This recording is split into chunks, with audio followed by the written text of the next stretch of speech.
नमस्कार। दूरदर्शन उत्तराखंड के हमारे आज के खास कार्यक्रम में आप सभी का हार्दिक स्वागत और अभिनंदन। आपके साथ मैं रेणु उप्रेती। केंद्र सरकार के 9 वर्ष पूरे होने के उपलक्ष्य में देश भर में जश्न मनाया जा रहा है। इस खास उत्सव को सरकार बड़े ही भव्य तरीके से मना रही है। इसी कड़ी में राजधानी देहरादून में भी इस उत्सव के रंग देखने को मिल रहे हैं। राजधानी देहरादून में नववर्ष उत्कर्ष के नामक विकास और संस्कृति का महोत्सव देहरादून में बड़े ही भव्य तरीके से मनाया जा रहा है। केंद्र द्वारा लागू की गई 9 वर्षों में योजनाएं और किए गए कार्यों पर आधारित एक विकास प्रदर्शनी का भी यहाँ पे आयोजन किया गया है। तो आइए आपको भी ले चलते हैं इस विकास यात्रा की प्रदर्शनी में। राजधानी देहरादून में मंगलवार 30 मई को केंद्र सरकार के 9 वर्ष पूरे होने के उपलक्ष्य में रेसकोर्स स्थित इंटर कॉलेज में 9 वर्ष उत्कर्ष के विकास और संस्कृति का महोत्सव को धूमधाम के साथ मनाया गया। इस भव्य कार्यक्रम का उद्घाटन करने के लिए उत्तराखंड के मुख्यमंत्री पुष्कर सिंह धामी पहुंचे। इसके साथ ही महोत्सव में कैबिनेट मंत्री गणेश जोशी, विधायक सविता कपूर, विधायक मुन्ना सिंह चौहान, विधायक ब्रजभूषण गैरोला, विधायक खजान दास, देहरादून के मेयर सुनील उनियाल गामा, पूर्व मेयर विनोद चमोली व अन्य लोग मौजूद रहे। सर्वप्रथम महोत्सव का शुभारंभ मुख्यमंत्री पुष्कर सिंह धामी ने दीप प्रज्वलन के साथ किया।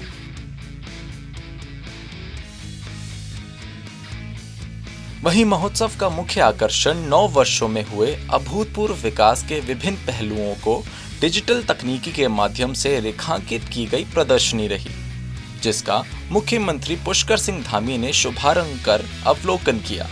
प्रदर्शनी में केंद्र द्वारा 9 सालों में किए गए कार्यों और लागू की गई योजनाओं को डिजिटल रूप से दिखाया गया।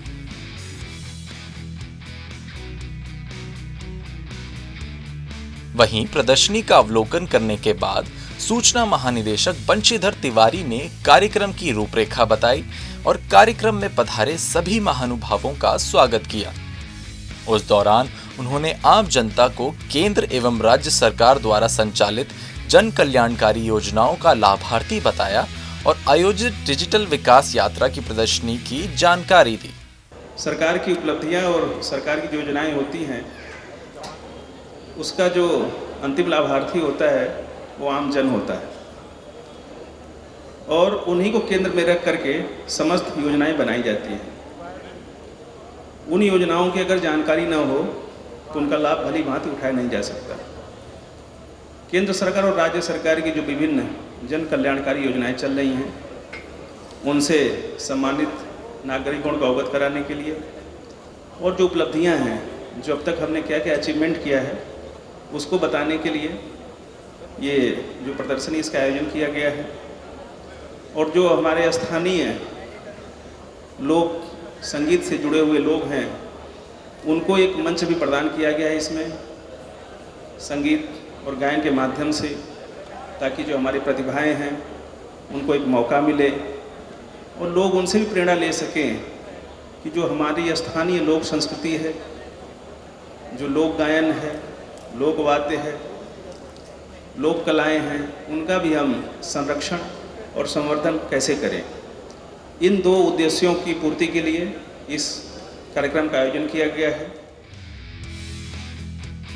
कार्यक्रम में पधारे महानुभावों का आभार व्यक्त करते हुए विधायक विनोद चमोली ने भी केंद्र एवं राज्य सरकार द्वारा संचालित जन कल्याणकारी योजनाओं के प्रति आभार जताया। उन्होंने कहा कि प्रदेश में नकल विरोधी कानून, समान नागरिकता संहिता जैसी पहल राज्य की पहचान के आधार बनेंगे। 2014 को माननीय मोदी जी ने शपथ ग्रहण की थी और प्रधानमंत्री बने थे और मेरा सौभाग्य हो सकता है हम लोगों में से कई लोग रहे हों कि हम उस ऐतिहासिक क्षण के प्रत्यक्षदर्शी यहाँ पर मौजूद हैं, क्योंकि मैं भी वहां पर मौजूद था। किन परिस्थितियों में देश भारतीय जनता पार्टी को मिला था और पिछले 9 वर्षों से किस प्रकार भारतीय जनता पार्टी इस देश को आगे लेकर चली है, इस 9 वर्ष की यात्रा के आप सब भी प्रत्यक्षदर्शी, इस देश का हर नागरिक उसको बहुत नजदीक से देख भी रहा है, समझ भी रहा है, और हमारी ये सकारात्मक यात्रा जैसे जैसे आगे बढ़ रही है, इस देश के नागरिकों का हम पर विश्वास भी बढ़ रहा है। हमारी केंद्र की सरकार ने तमाम ऐतिहासिक निर्णय लिए, चाहे जन कल्याणकारी योजनाओं का प्रश्न हो, चाहे नीतिगत निर्णय का प्रश्न हो, चाहे देश की सुरक्षा से जुड़ा हुआ प्रश्न हो, चाहे देश की सांस्कृतिक धरोहरों को बचाने का प्रश्न हो। लेकिन मात्र इतना ही नहीं है, हम उत्तराखंड के इस मंच से बात कर रहे हैं। मेरी 6 साल की सरकार ने भी केंद्र सरकार के निर्णयों पर जहां काम किया है, वहां उनको और अधिक बल देने का भी काम किया है। और मैं 2-3 उदाहरण समझाकर अपनी बात को समाप्त करूंगा। आयुष्मान योजना का यहां पर जिक्र हुआ। देश में आयुष्मान योजना गरीब वर्ग के लोगों के लिए लाई गई सबसे बड़ी हेल्थ स्कीम है, लेकिन मुझे कहते हुए गर्व होता है कि मेरी उत्तराखंड की सरकार ने उत्तराखंड के नागरिकों के लिए सबको उसमें सम्मिलित किया और 100% इस योजना को लागू किया। मैं अपने तात्कालिक चीफ मिनिस्टर श्री त्रिवेंद्र सिंह रावत जी को इसके लिए बधाई देना चाहूंगा, और वर्तमान में मुख्यमंत्री पुष्कर सिंह धामी जो इस योजना को आगे बढ़ा रहे हैं, इनको भी अपनी शुभकामनाएं देना चाहूंगा। अभी मित्रों, उज्ज्वला योजना आई, केंद्र में गरीबों को गैस सिलेंडर बंटे। आज माननीय पुष्कर सिंह धामी जी की सरकार ने, भारतीय जनता पार्टी की प्रदेश सरकार ने 3 सिलेंडर मुफ्त देने की घोषणा कर उस पर अमल किया, वह भी आज लागू हो गई। उज्ज्वला योजना केंद्र से आई, हमने उस योजना को और बढ़िया तरीके से आगे बढ़ाया, ये भी काम हम लोगों ने किया है। आज जहां केंद्र ने भ्रष्टाचार पर चोट की है, हमने इस देश का सबसे सख्त नकल कानून लाकर उस पर हथौड़ा मारा है। हमने अपने इरादों को और मजबूत किया है, और मुझे खुशी है कि मेरे प्रदेश की इस अधिनियम को पूरा देश अंगीकार करने की ओर आगे बढ़ रहा है। तमाम प्रदेशों ने इस पर एक्सरसाइज शुरू कर दी, इस पर स्टडी शुरू कर दी है। इसके साथ ही कॉमन सिविल कोड पूरे देश से एक बड़ी डिमांड है। मैं अमित शाह जी का एक इंटरव्यू देख रहा था, तो अमित शाह जी कह रहे थे कि उत्तराखंड की सरकार ने इस पर पहल की है और हम इसे बहुत आगे तक बढ़े हैं, और यूपी और गुजरात भी इस रास्ते पर आगे बढ़ रहा है, और हो सकता है पूरे देश के अंदर कॉमन सिविल कोड लाने के लिए उत्तराखंड पायनियर साबित होगा, हम उसके आधार राज्य बनेंगे। ये भी एक बहुत बड़ी बात है। तो ऐसा नहीं, केंद्र तो अपना काम कर ही रहा है, लेकिन उस काम को आगे बढ़ाने का काम हम बहुत बेहतर तरीके से माननीय पुष्कर सिंह धामी जी के नेतृत्व में कर रहे हैं। वहीं मुख्यमंत्री पुष्कर सिंह धामी ने वहां मौजूद जनता को संबोधित करते हुए कहा कि प्रधानमंत्री नरेंद्र मोदी के नेतृत्व में यह 9 साल का कार्यकाल सेवा, सुशासन और गरीब कल्याण को समर्पित रहा है। अनेक जन कल्याणकारी योजनाओं के माध्यम से समाज के हर वर्ग के लोगों के लिए उनके नेतृत्व में योजनाएं चलाई जा रही हैं। सीएम धामी ने कहा कि प्रधानमंत्री नरेंद्र मोदी का देवभूमि उत्तराखंड से विशेष लगाव है। उनके मार्गदर्शन में पिछले 9 सालों में उत्तराखंड में हर क्षेत्र में तेजी से कार्य हुए हैं। इस दौरान मुख्यमंत्री पुष्कर सिंह धामी ने आम जनता से 9 वर्षों की विकास यात्रा का ब्रांड एम्बेसडर बनने की अपेक्षा की। इस गरीब कल्याण अन्न योजना के माध्यम से देश के अंदर 80 करोड़ लोगों को मार्च 2020 से लेकर अब तक अनवरत रूप से प्रत्येक यूनिट में राशन देने का काम, उनके घरों को भोजन दिलवाने का काम अनवरत रूप से जारी है। ऐसे अनेकों काम हुए हैं। शौचालय, अगर हम मातृशक्ति की बात करें तो देश के अंदर इतनी बड़ी संख्या में 11 करोड़ से भी ज़्यादा शौचालय बनाने का काम हुआ है। उज्ज्वला गैस के 10 करोड़ लोगों को गैस के कनेक्शन देने का काम हुआ है। हम अगर एक एक योजना की बात करें तो आयुष्मान भारत योजना जो उत्तराखंड के अंदर हमने, माननीय प्रधानमंत्री जी ने आयुष्मान भारत योजना देश के अंदर लॉन्च करी और उत्तराखंड के अंदर प्रत्येक परिवार और प्रत्येक व्यक्ति के लिए उसको आच्छादित करने का काम उत्तराखंड की सरकार ने किया है। और अभी तक 7 लाख से भी ज़्यादा लोग उत्तराखंड के अंदर जब से ये योजना लागू हुई है तब से इस योजना का उन्होंने लाभ लिया है।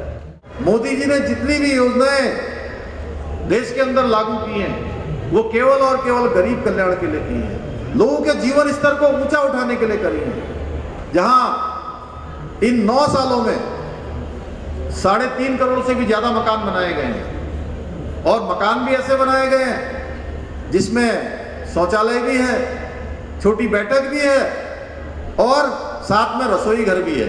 उत्तराखंड के अंदर अगर हम देखेंगे तो अभी प्रधानमंत्री जी ने हमको वंदे भारत एक्सप्रेस की सौगात दी है, और वंदे भारत एक्सप्रेस के चलने से उत्तराखंड से, देहरादून से, हरिद्वार से दिल्ली जाने वाले लोगों को या देश भर के जो लोग हमारे उत्तराखंड आएंगे, 4 धाम यात्रा में आएंगे, उन सबको आसानी होगी, उन सबको सहूलियत मिलने वाली है, सबकी यात्रा आसान होने वाली है, सबकी पहुंच आसानी से होने वाली है।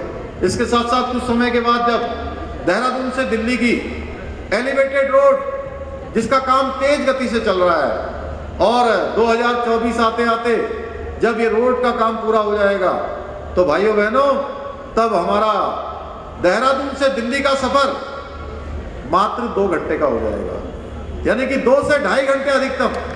तो आप खुद अंदाजा लगाइए कि किस तरीके से, किस तेजी से देश का विकास हुआ है। आज हम 4 धाम ऑल वेदर रोडें हम देखें तो यहाँ से ऋषिकेश से बद्रीनाथ पहुँचते पहुँचते पता ही नहीं लगता कि कब पहुँच गए। ऋषिकेश से कर्णप्रयाग रेल लाइन का काम तेजी से चल रहा है, और रेल का काम 125 किलोमीटर की रेल, और 125 किलोमीटर की रेल में से 104 किलोमीटर केवल टनल पर बनाई जा रही है। आने वाले समय में ऋषिकेश हरिद्वार एक सांस्कृतिक केंद्र के रूप में, आध्यात्मिक केंद्र के रूप में विकसित होगा, एक बड़ा केंद्र बनेगा। टेहरी का जो लेक है उसके लिए भी 2200 करोड़ रुपए की धनराशि का एक टेहरी लेक डेवलपमेंट को विकसित किया जाएगा। हमारा ऋषिकेश का एम्स अभी हजारों लोगों को ओपीडी देने का काम कर रहा है। आने वाले समय में ऐसा ही एम्स कुमाऊं क्षेत्र के लिए किच्छा में खोले जाने का भी जो है प्रावधान हो गया है, उसकी भी स्वीकृति प्रदान हो गई है, उसकी भी धनराशि जारी हो गई है। आज चाहे केदारनाथ जी का पुनर्निर्माण हो, या केदारनाथ जी में रोपवे लगाने का काम हो, या बद्रीनाथ जी का मास्टर प्लान हो, उस पर तेजी से काम हो रहा है। या हेमकुंड साहब जाने के लिए जो यात्रा अत्यधिक कठिन होती थी, हेमकुंड साहब की जो यात्रा है वो कई दिन, 3 दिन 4 दिन लगते थे। आने वाले समय में ये यात्रा भी कुछ ही घंटों में पूरी हो जाएगी, और ये काम भी जिसके बारे में किसी ने सोचा भी नहीं होगा, ये काम भी हमारे देश के आदरणीय प्रधानमंत्री मोदी जी के नेतृत्व में, उनके ही हाथों से इसका भी शिलान्यास हो चुका है कि भारत बदल रहा है। भारत दुनिया का अब समर्थ भारत बन रहा है, भारत दुनिया का समरस भारत बन रहा है, भारत दुनिया का शक्तिशाली भारत बन रहा है। भाइयों बहनों, ये विकास की यात्रा निरंतर रूप से आगे बढ़े।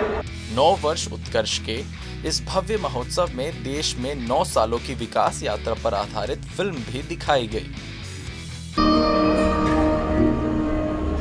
एक वक्त एक चाय बेचने वाले ने देश बदलने की ठान ली, और ठान लिया कि गरीबों की भाग्य रेखाएं बदलनी है।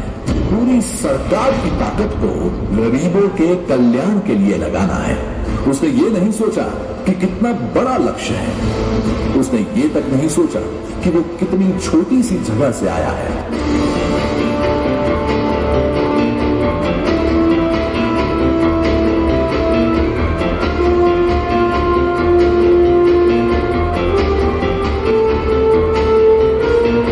इंसान था। नरेंद्र दामोदर दास मोदी, ईश्वर की शपथ लेता हूं कि मैं देश नहीं मिटने दूंगा, मैं देश नहीं झुकने दूंगा। कार्यक्रम में विभिन्न सरकारी एवं गैर सरकारी संस्थानों द्वारा स्टॉल भी लगाए गए थे।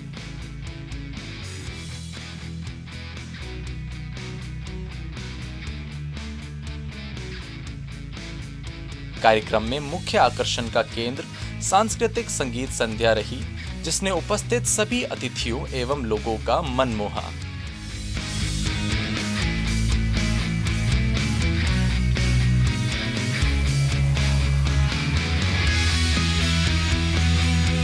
नववर्ष वर्ष उत्कर्ष के महोत्सव की देहरादून में भी धूम रही।